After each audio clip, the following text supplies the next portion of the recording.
Hello, everybody out there on the internet. Welcome to Weekly MTG, the only weekly Magic the Gathering Twitch show where you can pretend that you're actually at a weekly meeting.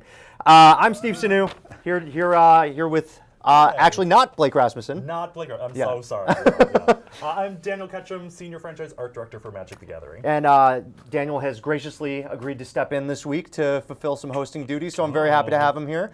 And we got a lot to talk about. You can see the rundown at the bottom of the screen. You can also see our guests. We've got George Fan, game designer, who you might know from a pretty popular game I've heard called Plants vs. Zombies. Yeah. Plants vs. Zombies? Yeah. Obviously, it's Plants vs. Zombies. We're very happy to have George here today to talk to us. And of course, Mark Rosewater, who works on a game called Magic the Gathering? Magic the Gathering, of course. Magic versus Gathering. Magic versus Gathering, of course. So, George, a lot of people know you from Plants vs. Zombies. And if they don't, George was the designer of Plants vs. Zombies, a wonderful, wonderful game. Or if you haven't played it, I highly recommend it. But you're also a really big Magic fan. In fact, you designed a Magic card for Magic 2015, right? Yeah, it was 2015, yep. And that was Genesis Hydra, right? Yes. And I think we actually have an image of Genesis Hydra that we can show you. So this is a really cool card that sort of combines a lot of really interesting things that green does, big creatures, revealing cards on top of your deck so you can put a permanent into play. Tell me a little bit about how you got into Magic and sort of the path to having you design this specific card. Okay, so we have to go all the way back. Okay, all right. Revised. Whoa. Yeah, that's when I started. And I think it was that, okay, so I was watching some kids from another school. This is back when I was in high school. Sure. And I was watching kids from another school playing this game, and it looked like they were having fun. So I was like, I want in on that. They were saying things like, I cast Shivan Dragon. I'm like, whoa, I cast Shivan Dragon. I want to cast Shivan Dragon too, right? So we've all been there. Yeah, the game just looked really fun for some reason. I was just like, okay, we have to try that game because I can tell. I just felt like we were gonna have a good time playing it, so I convinced two of my friends to each buy a starter deck. And at our next sleepover, we just, at the beginning of the sleepover, we had other activities too, right. But we ended up just playing Magic all night, right? And then the first card, the first rare I opened was Force of Nature. It was this green 8/8 trample creature with like the mana cost had like 4 green forest symbols in it, and I was just like, what is this? Like 8/8? That's bigger than anything else.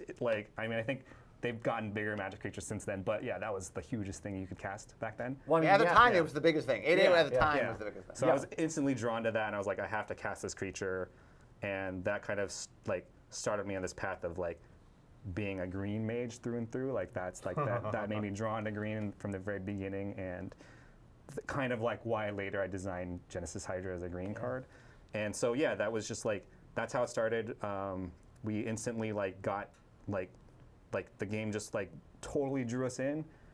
We didn't know how to play back then. Everyone just would open cards and add, people would buy new packs, but people would just add to their decks, and they just play all 5 colors of Magic. No one had any idea of oh, you could, you only need to play 60 cards. You can just cut down to 60. No, we just played with stacks of we were playing Battle of Wits. Right, I was about to say Battle of Wits was made specifically for your play group. And then you could tell who spent more money in the group by just how tall the stack was. Because they got more booster packs. And I like to think I was the first person in the group because, the internet wasn't really big then, so I was the first person in the group say, hey, you can cut down to just 1 or 2 colors and go for a 60 card deck.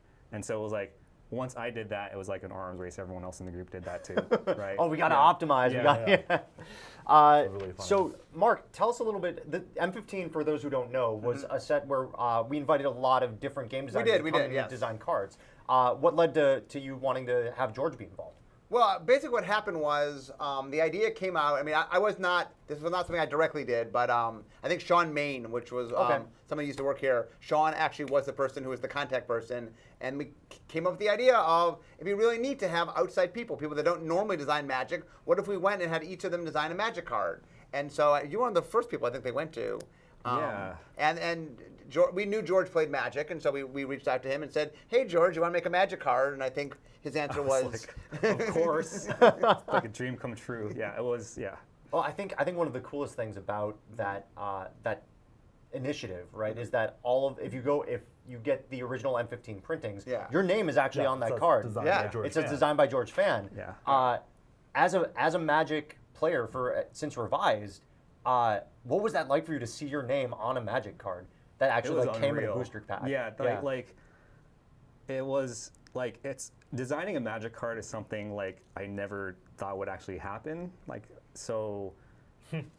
Opening those packs, seeing like the name designed by George Fan, that was just like the best thing. Like it was just so cool. Well, it's interesting that you should say that you never thought you would get designed. So not only have you designed a Magic card, now you're actually in the building as a contractor working Yes. on some of Magic's future stuff. Yeah, it's like dreams coming true on top of dreams coming true. It's like I've awakened from. It's like, well, how does that work? Like if you're in a dream and a dream comes true, like do you awaken from the? Yeah, I don't know. No, It's just been no, awesome. you're in a dream Yeah. and it's awesome things are happening, and then you wake up and realize you were in a dream, but that new thing's also awesome. Right. And so it's just like nested dreams of awesome things. Yeah, that's how I describe my time here. It's nested dreams of awesome things. Nested dreams of awesome things. We should get pillows made. That's amazing. Like the other thing is, I think your work really influenced some of the folks in the building even before you got here, before you designed Genesis Hydra. Even because Mark, Yes. as I recall, there was a story about a card in original Innistrad. Yes, I made a card in Innistrad. So one of the things I realized when I was making Innistrad was that there were zombies in Innistrad, and zombies in Innistrad were black and blue. And then it dawned on me that we could make something that had protection from zombies in green, because green was the enemy of both black and blue.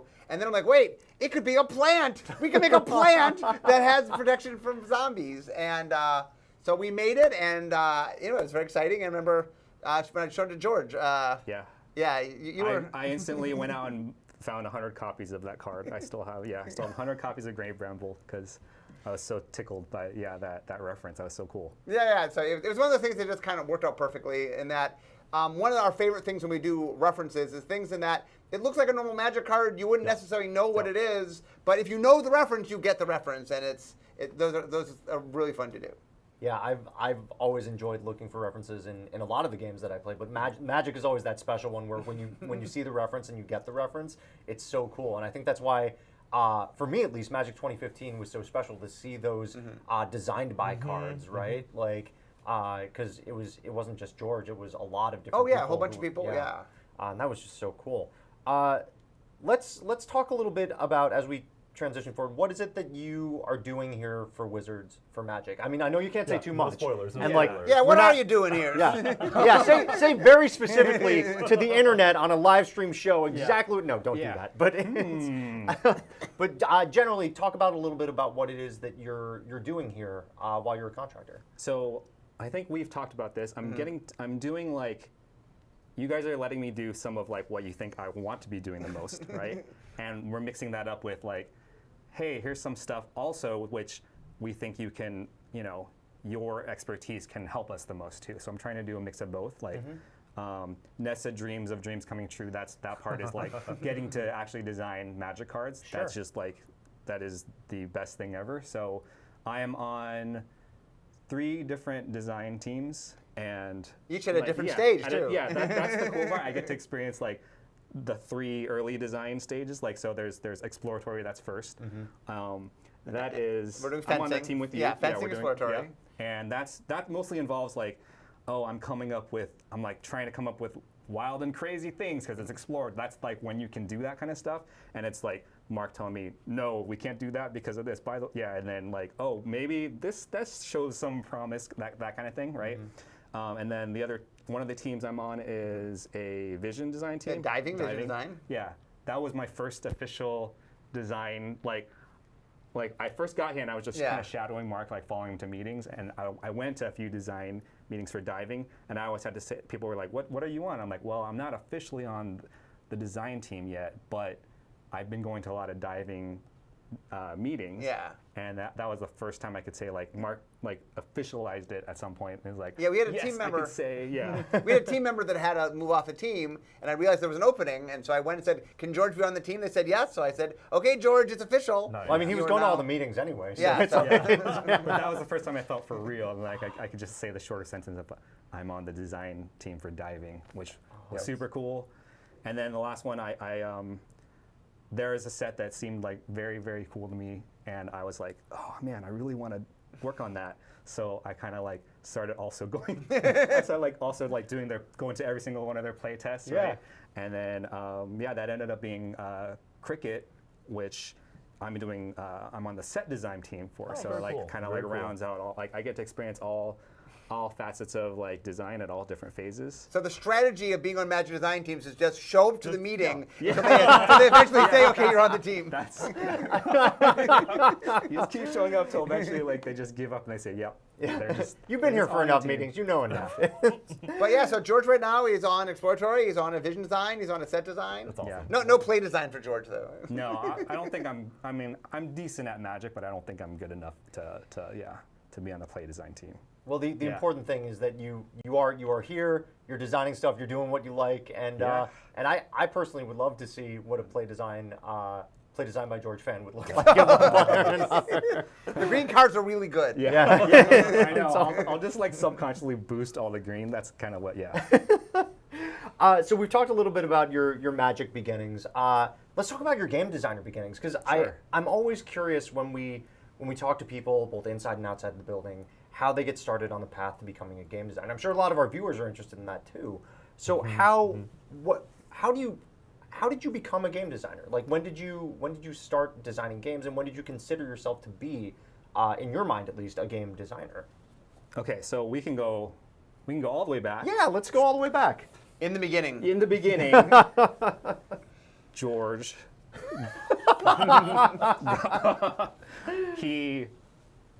his father bought him an Apple II computer, All right. and I started playing games on that, and I realized, hey, like it kind of like the programming language on Apple was very much exposed. It was BASIC, so it was called BASIC. It wasn't a basic. Right. The term BASIC, Right, we knew what you mean, but like, thanks, right.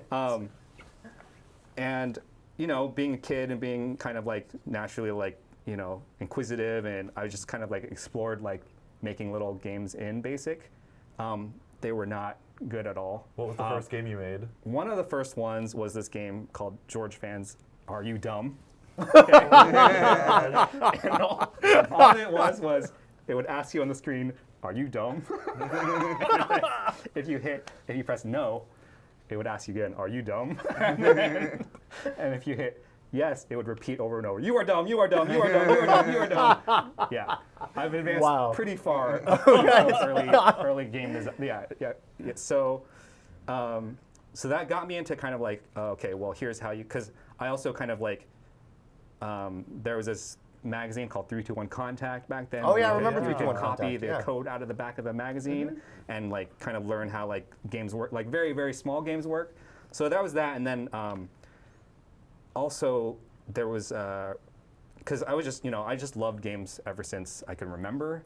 So there was this plan, me and my best friend in third grade, we had this plan. We were like, okay, while everyone else is like playing handball on the playground, we would sequester ourselves and have like binders and paper, and we were like, let's design some like video games, right? Because back then video games were more like, these are things like kids play, like grown-ups weren't really, like that was like the kind of the start of video games, and a lot of games were like, here's stuff for kids to play. It hadn't been accepted as like a thing grown-ups can play like widely yet. So we were thinking, okay, grown-ups don't know what kids like, but we don't know how to program.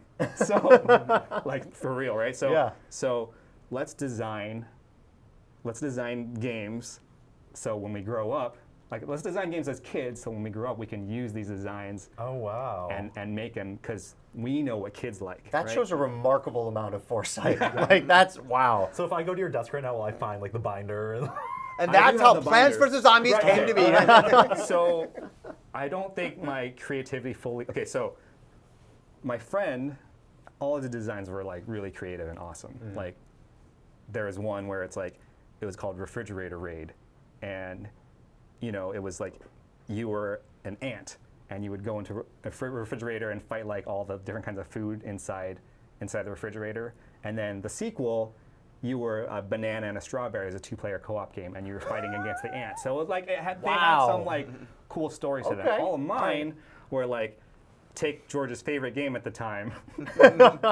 change the name, and innovate like a little bit. Yeah. So one of my favorite games was Contra, and when you played Contra, yeah, it was absolutely. like basically like Aliens plus Rambo, and it was just like super awesome side scroller, right?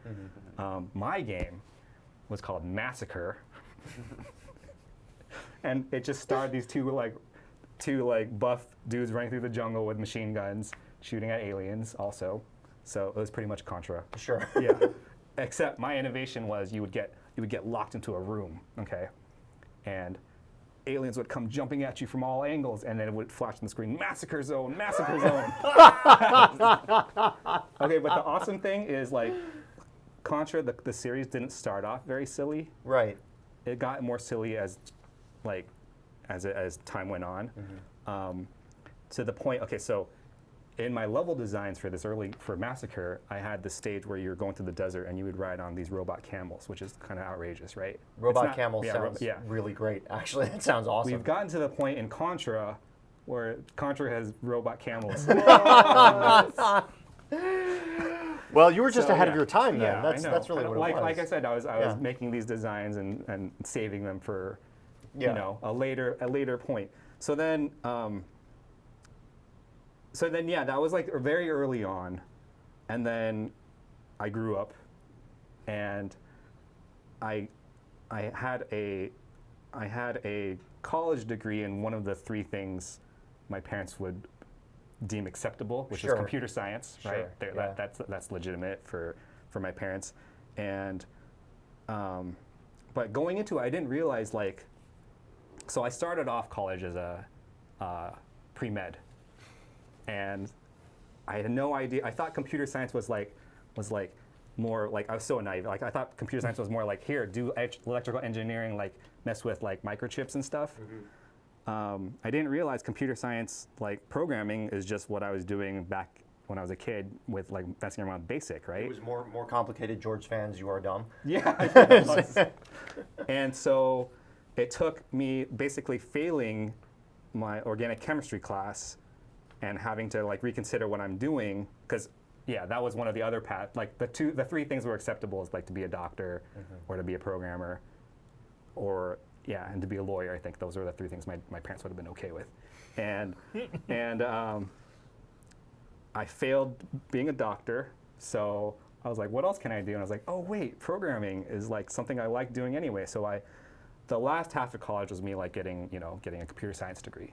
And then so what drew me to games was that so I've been all over the board.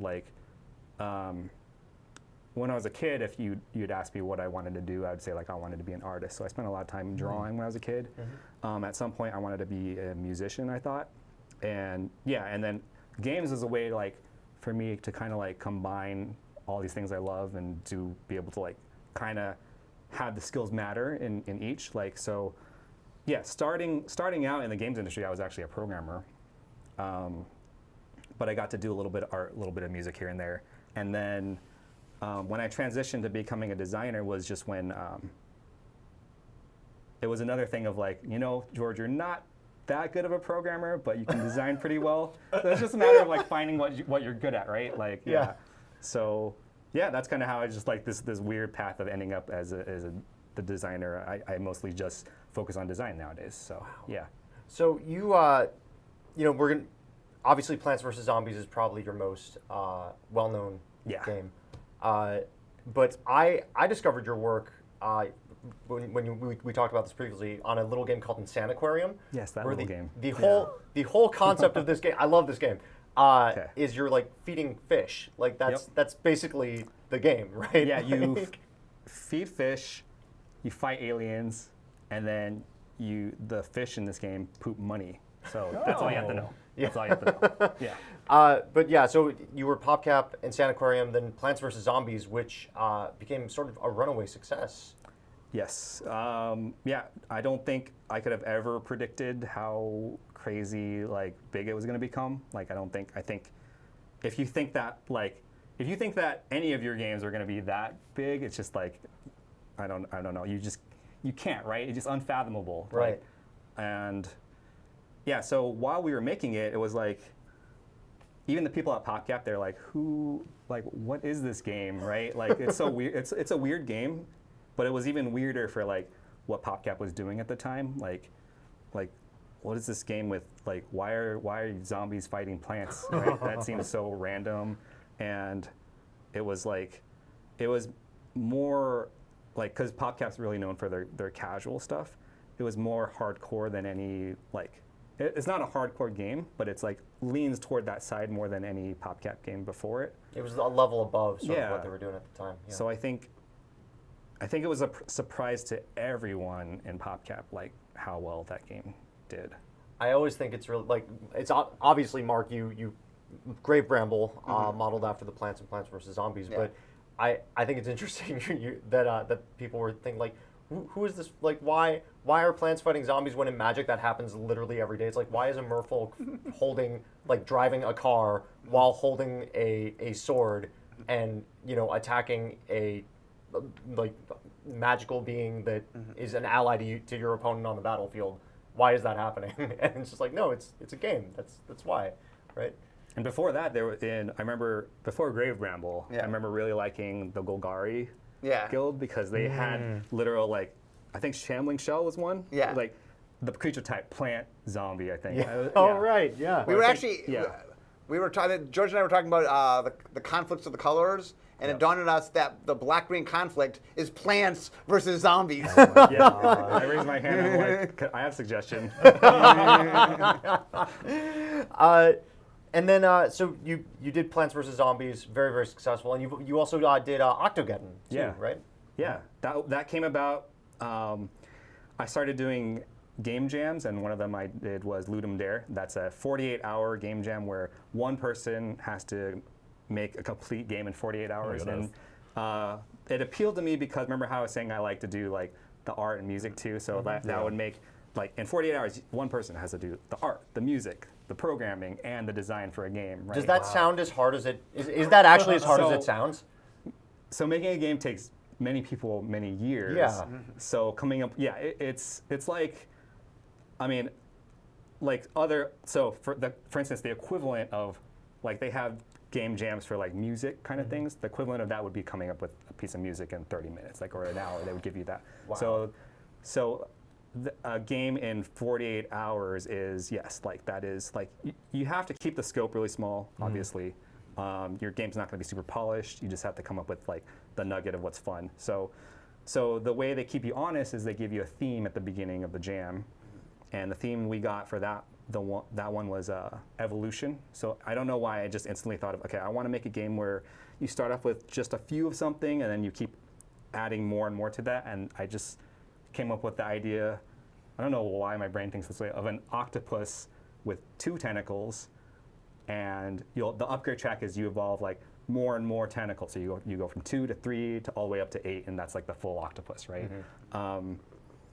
And so you have this octopus with 2 tentacles, and I think a space I'm familiar with is like the defense space. So I was like, okay, what's going to happen? There's going to be submarines coming at you from all sides, so you kind of have to sit in the middle and defend against them. It's kind of like a bizarro tower defense, if you think about it, like where instead of having the 5 lanes in Plants vs. Zombies, it's like each arm is one of the lanes, kind of. So you can blow up submarines, collect DNA points, which you can use to buy upgrades for your arms. So you can get like, so it's the theme is evolution. Yeah. So I was like, why not just evolve one of your tentacles into a snake? So, and then it shoots venom at the submarines. It's the pea shooter of Octogeddon, right? All right. And then I was like, what would look cool on an octopus? Like a snake in one hand and a lobster claw on the other, right? So I was like, I had a lobster claw. That's kind of like the chomper. It's a close range, heavy damage. So you just kept being like, what would look cool on an octopus tentacle? That's part of it. Yeah. I wanted to get an elephant trunk in there, kind of like so. That's awesome. That like blows the submarines back. Yeah. Wow. And yeah, so I did that in 48 hours, and then I showed it to some friends, and they were saying like, hey, this is really like they played through the thing, and then they kept kind of playing. So I was like, maybe there's something like I like to have like a core of like a prototype of what's fun before I start working on it more, because I feel like, like getting a game to that point, and just like having the base of the game be fun is such a hard thing to find. So I haven't worked on a game yet where I don't have the core of what's fun yet. I imagine that would be really hard. I don't know how other people do it, but the thing you have isn't like fully formed yet, so the fun isn't there right away. And I know some games are made this way, and then you kind of like pray and hope that in completing the game and adding all the elements that are supposed to be there, the fun will appear at some point when everything meshes together. Yeah. But I generally don't work that way. I like to start really with like a simple framework, and I make sure that's already fun, and then I just build on that because I kind of like it sets a path that I know at the very least it'll be at least this fun, right? Yeah, that's a really interesting approach, I think, because and that's a really good transition to the next thing that we're going to talk about, which is, or the current thing that we're talking about, which is game design. Yeah. And everybody obviously has different approaches to game design. And here's the thing, guys. There's a Q&A thing at the bottom there. If we have time, we will absolutely take some questions for George and Mark. If you have them, please put them in the Twitch chat. We've got people monitoring.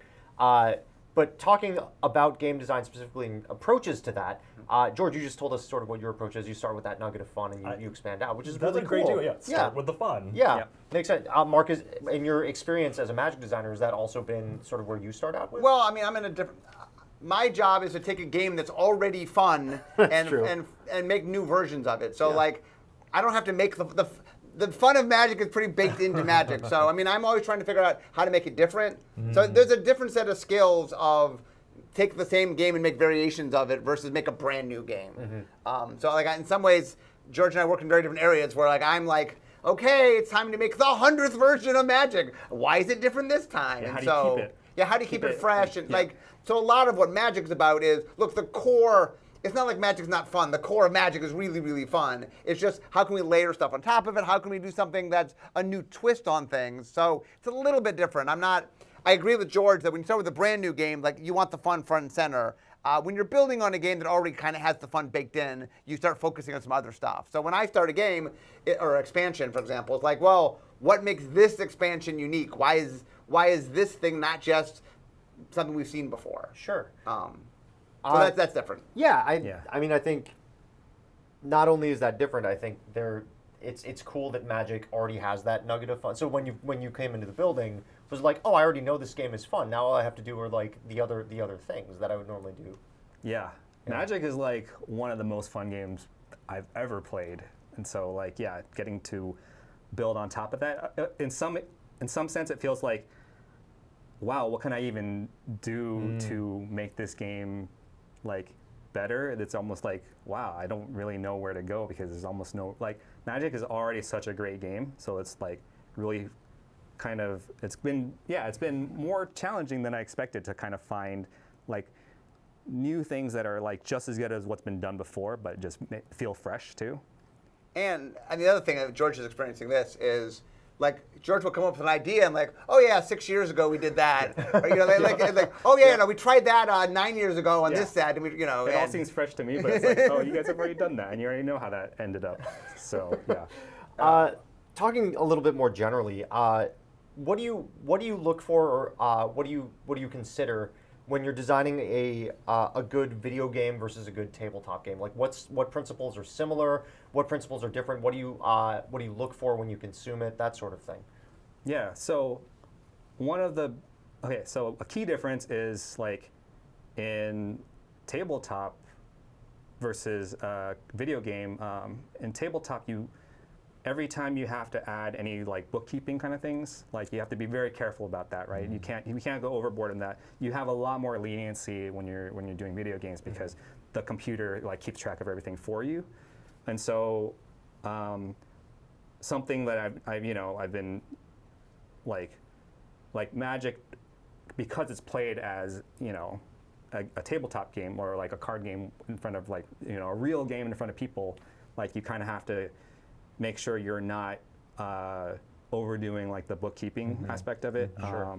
So whereas like a video game, you probably wouldn't think, oh, I can't, it's tricky if I have counters and tokens in the same set, Sure, but sure. or like on too many cards in the set. But yeah, you just have to keep track of like, okay, is too much, because it's really easy to like have the player spend too much time fiddling with their dice or tokens, and then it kind of breaks the flow a little bit of the game. And when you're like, okay, what was I doing again?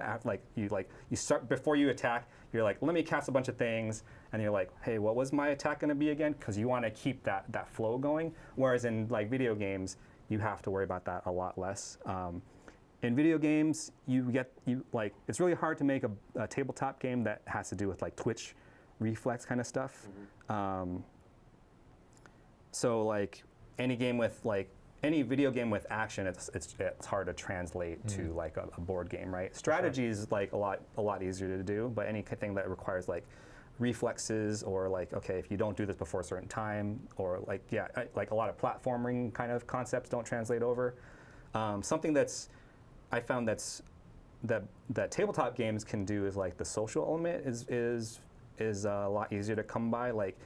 So I'm an indie developer, and my teams are usually like 3 people, right?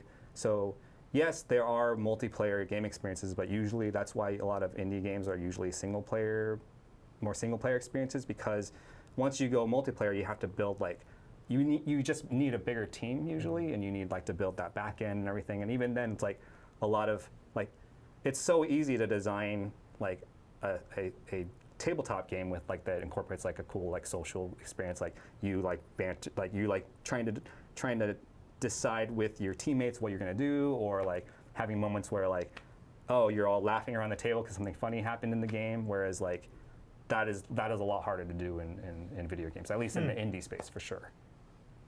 Yeah, Mark, I mean, I have not really made any video games, so I'm much more well-versed in tabletop. But one of the things I know that we worry a lot about from tabletop, I mean, we make magic in digital forms, and so a lot of what we do is we talk about what works in digital and what works in paper as far as the magic experience. And what we find was very interesting is there's certain things that work really well in tabletop that digital magic has trouble with, and there's certain things that work, it's hard for tabletop to do it, but digital magic does it really well.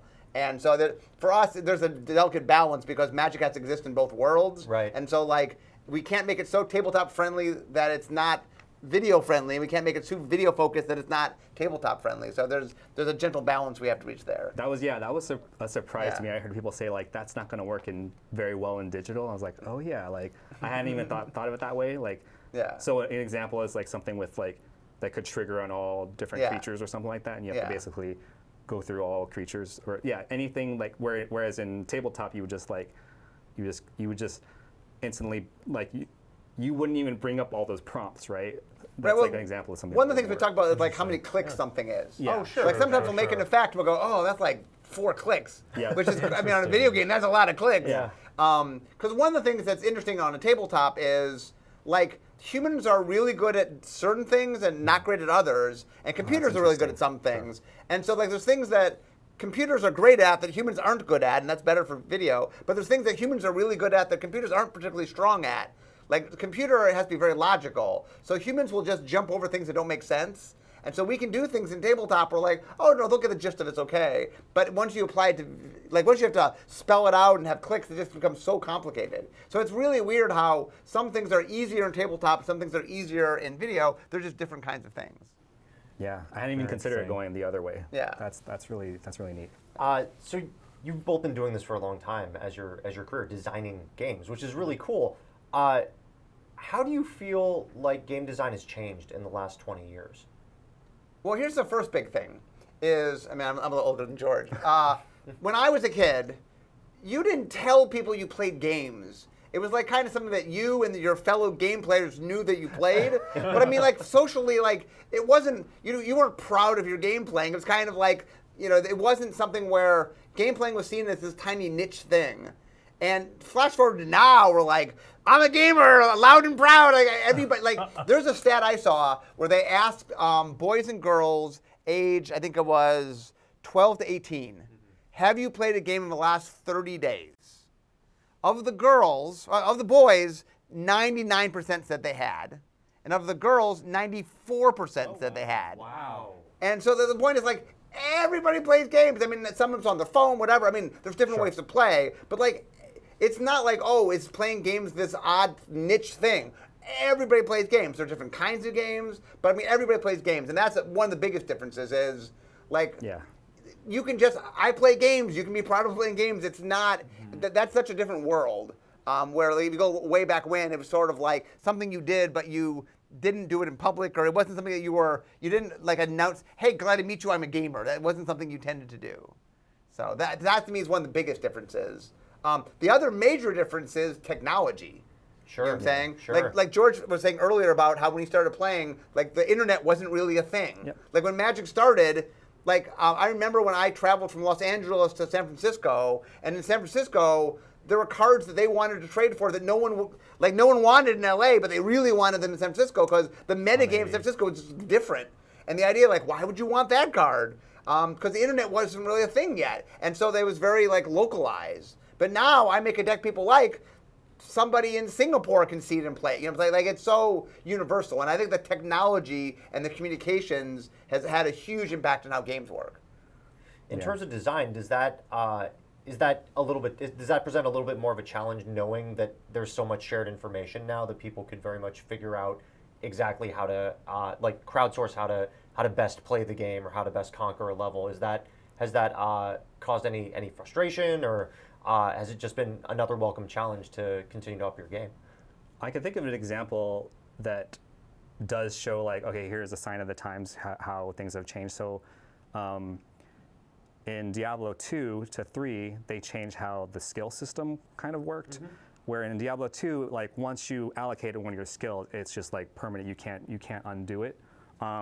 One of the reasons they did it the way in Diablo 3 is because information is so prevalent that people just look up the best builds anyway. Mm-hmm. So they kept the skill system in Diablo 3 a lot more freeform, where you could just respec pretty much for free, mm-hmm. and you could, you can change this skill to this one just to experiment. It lets you experiment more, which I think it's because like, if it's permanent these days, you just go look it up, right? If it's freeform, maybe it's more work.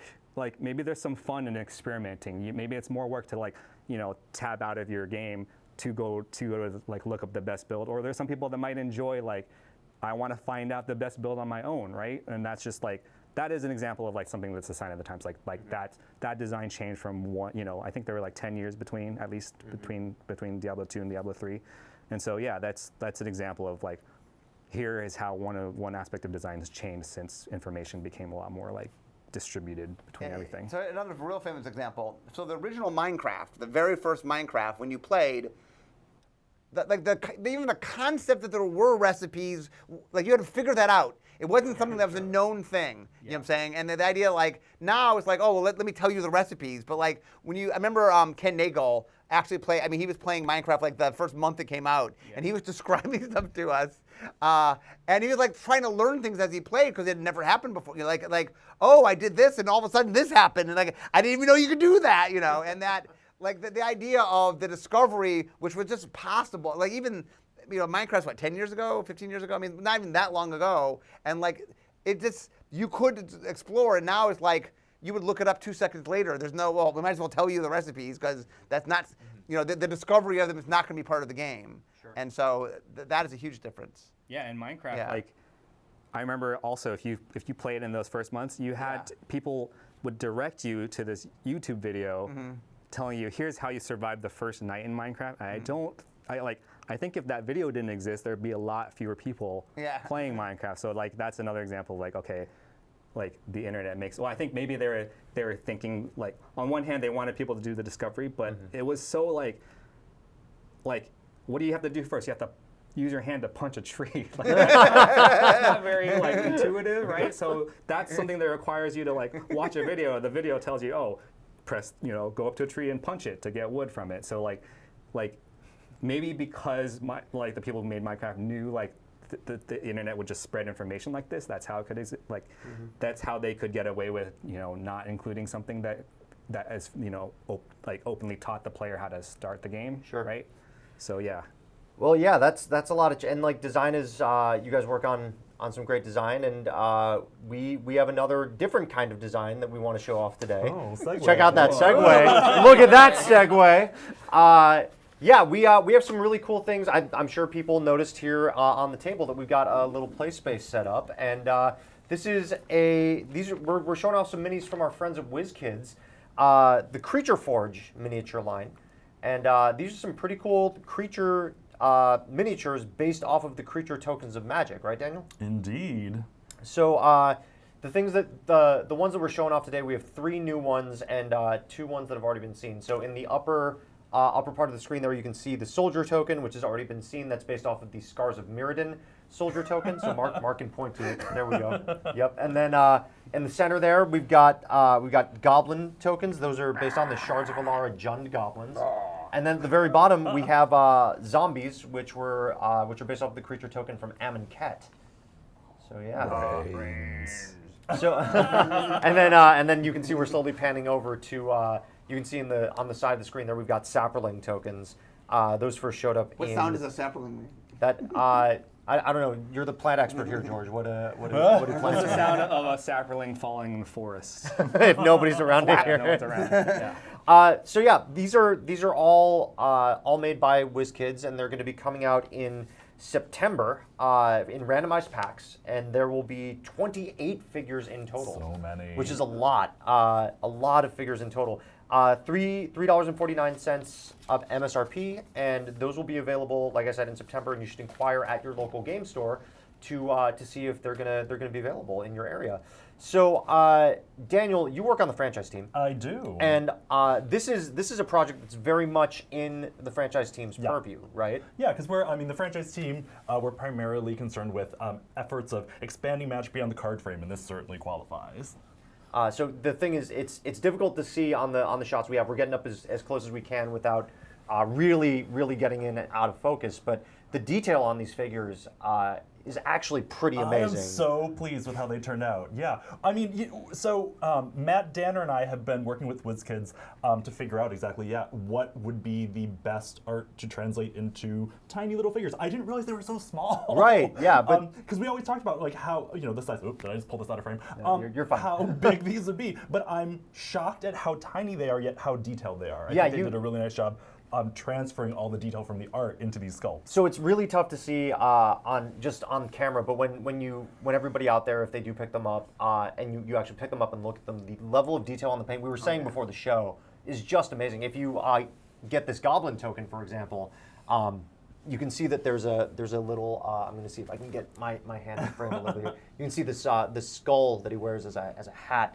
Under the skull, there you can see his eyes, and it's again tough to see on camera, but there are little red pupils in the eyes, and that level of detail is just really cool, I think. So we wanted to display the figures this way, at least partially to demonstrate what they look like in a play environment, but also to show that they can be used for a lot of different things, right? Obviously, if you want to put these on top of your creature tokens when you're playing Magic, if you have a planeswalker that summons zombies and you want to make a little 2/2 zombie, you can use these for that, but you can also use them for miniatures in a tabletop game.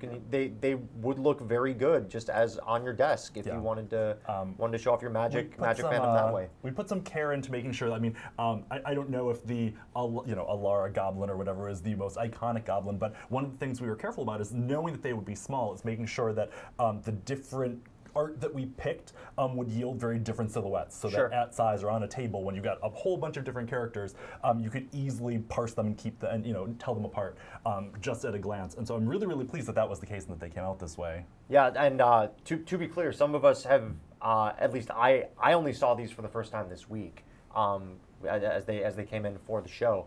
We're focused on the goblins again here, but you can really see how detailed they are in that shot. Even at a glance, and that's Mark's hand moving them so that you can sort of see that this is indeed live. So wait, how many of the so this is it? We've only revealed these 5 of the 28. As far as I'm aware, yeah, I know that the soldier and the spirit, which Mark will move into frame. That's the spirit from Shadows over Innistrad. That's the spirit. Yeah. Yes, we like to have fun here. We like to have fun. But yeah, it's amazing the level of detail on these figures, and I think the franchise team did a great job at making sure that they would look very. When you look at these, you can tell which art that it is an art from a creature token. There's one. There's a couple that I'm very excited about, so hopefully you'll learn about them soon, so I can talk about them ad nauseum on Twitter. But we obviously zombie, goblin. We tried to key in on some creature types that tend to show up a lot. So in those 28, you get a good variety, but there are a few in there that I'm especially excited. But yeah, like we said, 28 different figures, randomized packs coming out in September. So please inquire at your local game store so that they can order them for you, and you can have your own play space with cool Magic token figures. It's really great. So thank you so much to WizKids for providing these for us to show off. I'm very, very happy to get to show a cool thing on the stream. Yeah. So we're going to go ahead and move over to Q&A, and I've been routed a couple of questions from our Twitch chat. We don't have time for a whole lot of them, but so George, this one is for you. What is your favorite draft set of all time and why? And I think this is actually a good question for all of us, too, to talk about our favorite draft sets, but George especially. So, have you heard of a draft set called Rise of the Eldrazi? Of course, Yeah. we heard of Rise of the Eldrazi. Well, remember how I was infatuated with like the 8/8 Force of Nature? Yeah. Try 15/15 in the set, right? Yeah. It was just like, okay, I heard it described as battle cruiser magic, right? Sure. Where you can just turtle up, build some walls, early defense, and then just like have like, in Rise of the Eldrazi, when you cast an 8/8 Annihilator 1, the game's not over. That's just like the beginning of the game. And then you wait for your opponent to cast the next big thing, and then you're just like haymaker after haymaker. And I thought that was, that the excitement level was so epic. And I just big creatures. I'm like, a good decent amount Timmy. So I love big creatures in general. So yeah, and I felt like it was a really well balanced set. Had a lot of other strategies to try. Like there was a defenders theme level. You could go level up. You could do I think it was like Magic does a lot of instants and sorcery matters now, but it was one of the early you could draft a Kiln theme with Distortion Strike and rebound it and just attack for unblockable turn for 2 turns in a row. So yeah, I think that's got to be my favorite draft set. I made a cube for that set I could relive it, but I could also put on my designer hat and go, I think I want to, I can tweak it a little bit to make it even awesomer. So yeah, that's my answer for best draft set of all time. Okay, so opening up any random pack of Rise of the Eldrazi, what card are you most happy to see for pack 1, pick 1? If I want to win, it's Eldrazi Conscription. Okay, all right. Seems good. Yeah. Seems good. All Because right. it keeps me open, and it's just insane. That's. I have fond memories of casting Eldrazi Conscription in Rise of the Eldrazi Limited. Mark, what about you? Favorite limited environment of all time? Well, I've been playing Magic since the very beginning. Yes. So nostalgia is very high for me, and complexity does not scare me off. So I really, really enjoy Time Spiral Block. I've drafted Time Spiral. It's a lot of fun, provided that you have the nostalgia for Magic and don't mind a lot of mechanics. Yeah, so I mean, A lot of them. knowing all the mechanics, I mean, Time Spiral Block is not for everybody, and it's not something that we can easily do as a normal set these days. But I really, really enjoyed it. I had a blast making it. I mean, Time Spiral was horrendously fun to make. Yeah. And it's just fun. It's kind of like, hey, it's every mechanic you've probably ever seen in Magic all in one set. So that's my personal favorite. It's the best set with Squire in it. It is the best Squire set, that's for sure. Yeah. I'm also a big fan. I was really, really happy with how Unstable came out, and that's also, as far as recent drafts, that's a set that I've run back a Unstable's lot of super times. fun. Yeah. It's true. Daniel, what about you?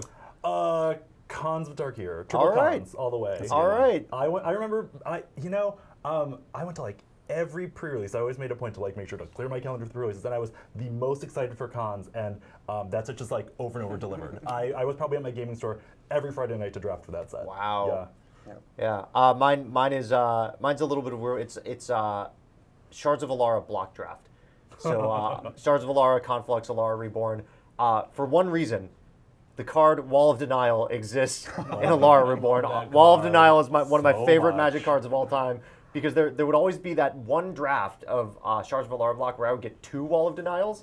Oh, even better. Oh man, I felt like a monster every time I played one, and when I played 2, I felt like an absolute genius for going white-blue early on, and I just have really fond memories of casting Wall of Denial from that format. It's a 0/8 Shroud for 3 mana. Shroud Flying Insane. Defender. Yeah, Shroud yeah. Flying Insane. Defender. It's It's a really, card. really That's a good. card. It's really good. And then we've also got another question for Mark. Okay. how do you balance making the game fun for the player with making the game fun for the opponent? What kind of mechanics do you avoid to keep the fun from being too one-sided? Well, I mean, one of the things one of the challenges is it is fun to beat your opponent.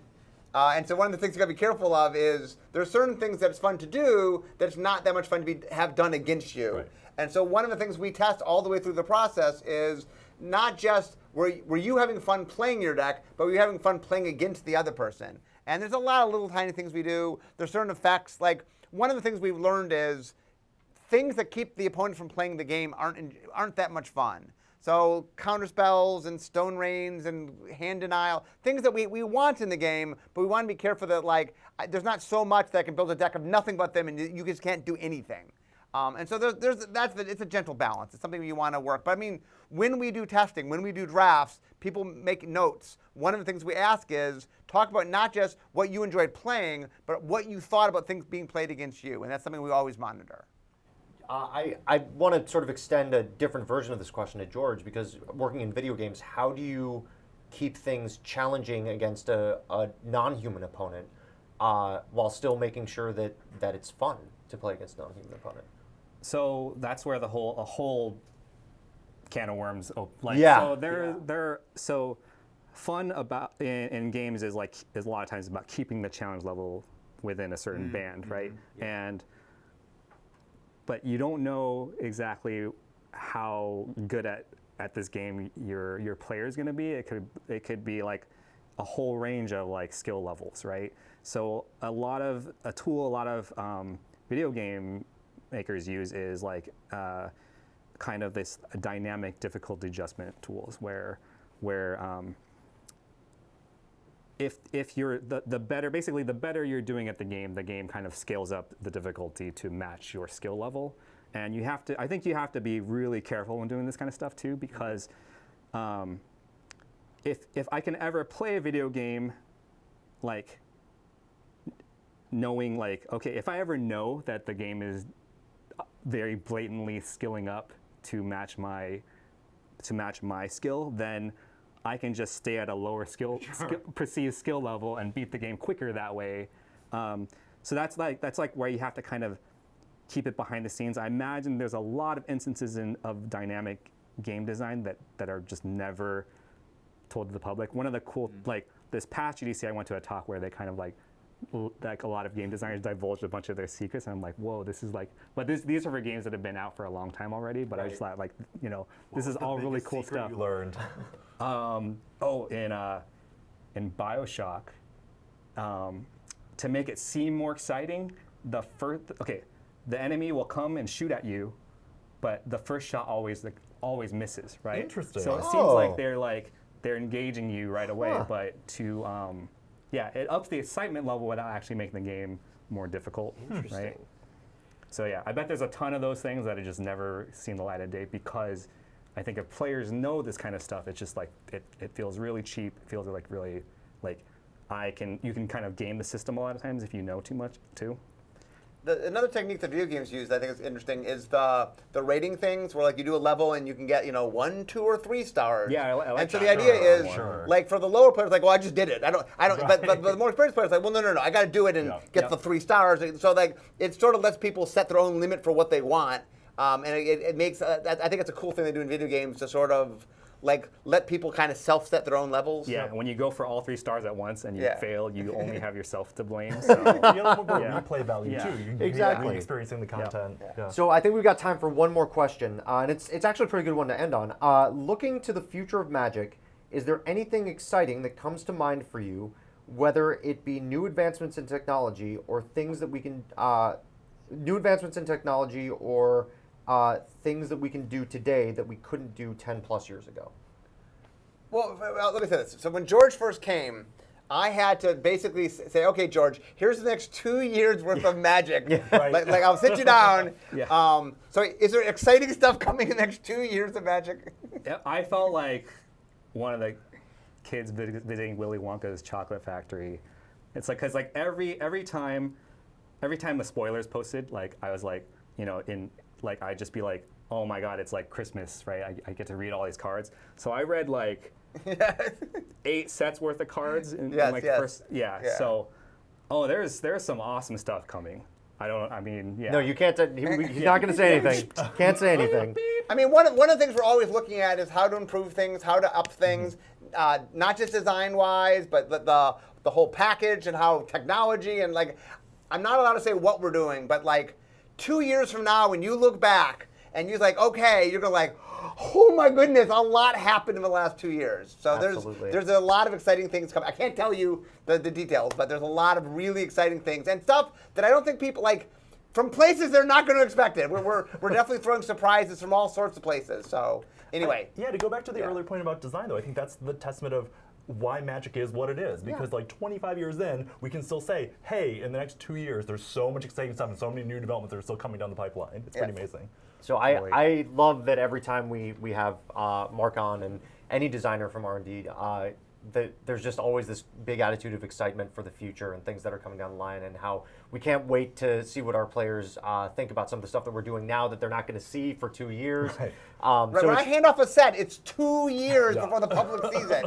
So like, like, I mean, you probably knew that coming in, George, but has it really hit you that the stuff you're working on now will not see the light of day until like 2 years down the line? When someone said this set is coming out, in 2020, I was like, that seems so far away. I was like, whoa, yeah. Well, hopefully, when the set comes out, we can have you back onto the show and you can talk about all the work that you actually did while you were here in the That should building. be really fun. And it'd be really fun. Mark, George, thank you so much for being here. Really appreciate you being guests. Thanks for having me. Special thanks to Daniel for filling in for Blake. For those of you that are looking for information about next week, I do have that for you. So next week, we're going to be visiting with Matt Tabak and Melissa DeTora, two people that you might know from Wizards R&D. And you're going to get a first look at the mechanics of Guilds of Ravnica, which is really cool. I'm looking forward to Guilds of Ravnica. I love Ravnica. I know that we have a lot of Ravnica fans here on this on this set as well. Plus, you're going to get to see a special version of the M-Files live that looks at developer comments for old Ravnica cards that are going to be in the Guilds of Ravnica guild kit. So not only are you going to get to see a first look at the mechanics, you're also going to get a special M-Files that looks at old Ravnica cards, and those cards are going to be previews for what's going to be in the Guilds of Ravnica guild kit. So we really hope that that we're going to be able to fit Tay back into the studio this time. Yep. He's very tall. He's terribly tall. Yeah, he's very, very tall. But thank you all again. Thank you everybody for tuning in. Please stay tuned for Kenji Igashira coming up next, streaming some Magic the Gathering. Tune in next week. We hope to see you soon. bye-bye.